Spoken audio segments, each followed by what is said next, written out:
जय जगन्नाथ। प्रकाश पण्डा क्रिएशन को आपण मानक स्वागत। आज किछि महत्वाणी आपण मानक पई। आसक्ति शून्य कर्म ही प्रकृत सत्य सेवा। आसक्ति न रखी कर्म करबा ही प्रकृत होचे सत्यर सेवा। एकमात्र भगवान को मन रखिले सबू ठीक हो जाए। सबू समर्पण करदेले भगवान को निकटरे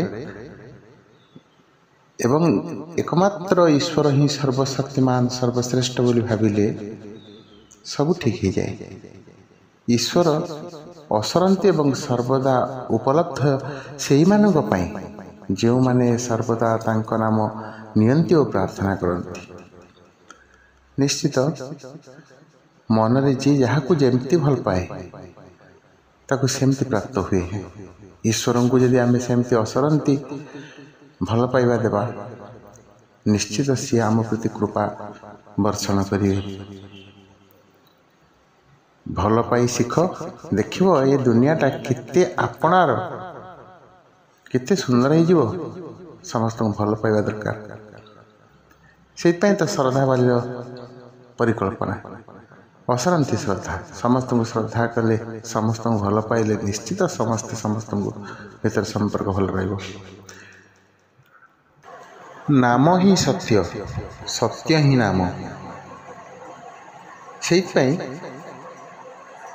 राम नाम को सब सत्य बोली कहुई। कारण श्रेष्ठ नाम हूँ राम नाम, कृष्ण नाम, हरिनाम।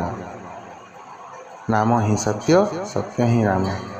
जी पिता माता का आशीर्वाद पाइबो से देवता का आशीर्वाद पाइबो।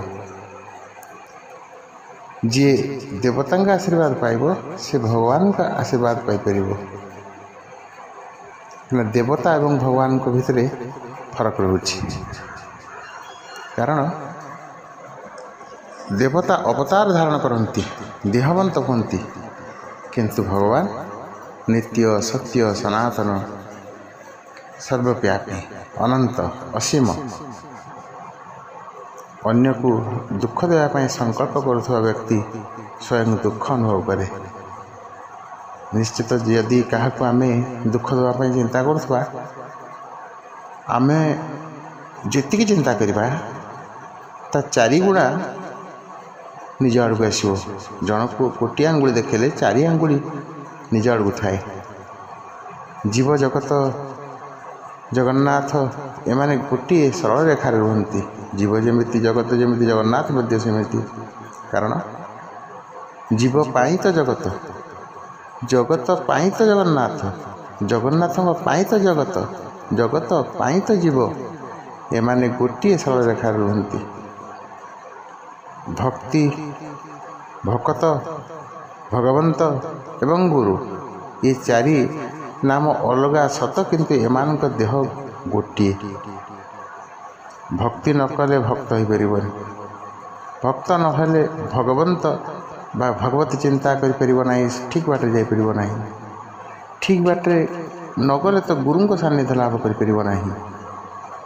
कारण गुरु को पाइबा को हेले तो निजको पुणी सठिक मार्ग रे जीवा दरकार। निजको तो पुणी प्रस्तुत करिया दरकार, तेबे तो गुरु मिलिबे ना। ये चारि नाम अलगा किंतु गोटे देह भरी। ईश्वर समस्त को गोटे गोटे देइछंती कृपा। समस्त पाखे विशेषत्व गुण, विशेष गुण। भक्ति पाखे भक्ति, भक्त पाखे भक्ति, शक्त लोक पाखे शक्ति, गुरु को पाखे ज्ञान, शिष्य पाखे होची समर्पण एवं किछि ग्रहण करिवार क्षमता। समस्त पाखे ईश्वर सब किछि खंजी देइछंती। कारण से सर्वव्यापी। जल नथिले जगत बंचंता नहीं, माटी नथिले ए जगत बंचंता नहीं, वायु नथिले ए जगत बंचंता नहीं, सूर्य नथिले ए जगत बंचंता नहीं, चंद्र नथिले ए जगत बंचंता नहीं। कारण समस्ते होचंती ये जगतर मंगल पाई ईश्वर द्वारा तैयारी होइथिबा ଗୋଟିଏ ଗୋଟିଏ ମହାଭୂତ। ଅବଶ୍ୟ ଚନ୍ଦ୍ର ମହାଭୂତ ଭିତରେ ଯାଉନାହାନ୍ତି, କିନ୍ତୁ ଶୀତଳତା ପ୍ରଦାନ ନ କଲେ ଏ ସମାଜରେ କିଛି ରହିବ ନାହିଁ। ଯେତିକି ଉତ୍ତପ୍ତ ଦରକାର, ଉତ୍ତପ୍ତ ହେବା ଦରକାର, ସେତିକି ମଧ୍ୟ ଶୀତଳତା ପ୍ରଦାନ କରିବା ଦରକାର ଏ ସଂସାରକୁ। ନହେଲେ ଜୀବଜଗତ ବଞ୍ଚିବ କେମିତି? କାରଣ ଜଳ ବିହୁନେ ସୃଷ୍ଟି ନାଶ, ଜଳ ବହୁଳେ ସୃଷ୍ଟି ନାଶ। ସେମିତି ଅଧିକ ଉତ୍ତପ୍ତ ହେଲେ ଅସୁବିଧା, ସଂସାର ଜଳିଯିବ। ତେଣୁ ଶୀତଳତା ପ୍ରଦାନ କରିବା ପାଇଁ ଚନ୍ଦ୍ରଙ୍କର ଜ୍ୟୋତ୍ସ୍ନା, ସିଏ ମଧ୍ୟ ଈଶ୍ୱରଙ୍କ ଭିଆଣ। ଆଜି ପାଇଁ ଏତିକି, ପୁଣି ଆରଥରକୁ।